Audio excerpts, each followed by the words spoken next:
Asante Mheshimiwa Naibu Spika. Mimi awali ya yote nianze kwa dhati kabisa kumshukuru Mheshimiwa Daktari Samia Suluhu Hassan, Rais wa Jamhuri ya Muungano wa Tanzania. Nina kila sababu ya kuendelea kumshukuru Mheshimiwa Rais kwa sababu kuu moja ya utashi wake wa kisiasa kuwekeza fedha nyingi kwenye sekta hii muhimu ya kilimo.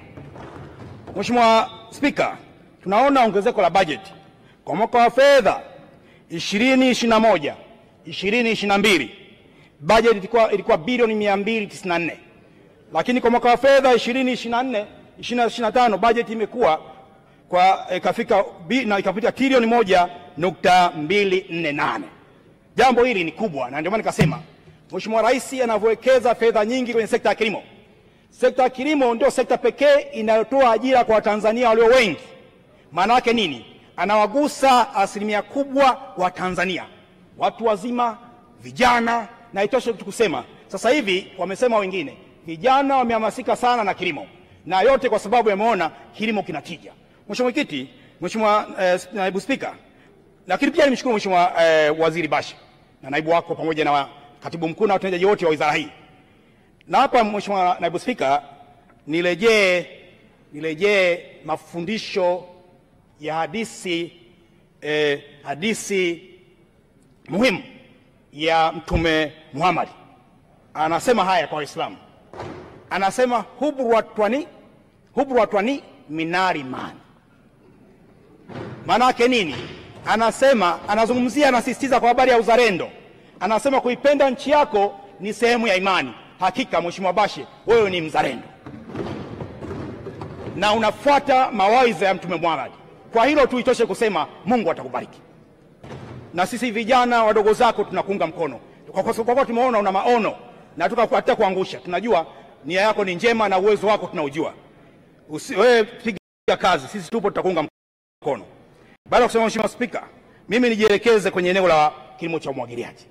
Kama kuna mambo ambayo taifa letu na Mheshimiwa Bashe utaweka alama na unaenda kutengeneza, na Mheshimiwa Rais anakwenda kutengeneza historia katika taifa letu. Kwa muda mrefu sana wa Tanzania tunasema tunazalisha, lakini bado kilimo chetu tunatumia kilimo cha kutegemea mvua, ambao sio kilimo cha uhakika. Tunaona fedha nyingi zinakwenda kuwekeza kwa kilimo cha umwagiliaji. Mathalani pale Mlimba tumeona utashi wa serikali kuwekeza kwenye umwagiliaji katika bonde la mto Kilombero, hekta takriban 53,000. Usanifu na mbio umekamilika, lakini katika hili Mheshimiwa Bashe nadhani tumechelewa, na sio wewe. Wewe umeikuta wizara katikati, na hata niseme tu kwamba kama kuna eneo ambalo linakwenda kulisha taifa letu ni mkoa wa Morogoro. Labda nitoe mfano pale Mlimba, sisi tunazalisha mchele kwa mwaka tani 400,000, na nchi nzima sasa hivi mchele unazalishwa metric tani milioni 3.046. Maana yake 400,000 zinatoka Mlimba kwa kilimo cha nini? Cha kutegemea mvua. Hatuna umwagiliaji. Sasa uwekezaji wa kilimo cha umwagiliaji Mlimba maana yake nini? Tutakwenda kuleta tija kubwa kwenye zao hili la nini? La mchele.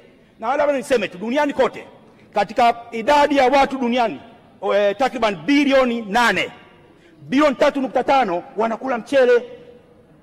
Bilioni 3.5 wanakula mchele, na chakula cha kwanza duniani kwa kuliwa na watu walio wengi ni ngano. Ya pili ni mchele. Tuwekeze kwenye zao la mchele. Na mimi nasema tu, tukiwa na surplus tutapata fedha za kigeni kupitia mchele. Mheshimiwa Spika, niendelee eneo lingine, eneo la mradi wa BBT. Mwanzo nilikuwa masielewi hivi, lakini sasa nimejifunza mengi. Kakaangu Bashe mwanzo ile shida kidogo, lakini kueleza kwa dhati. Sasa nimeona dhamira yako ilivyo njema.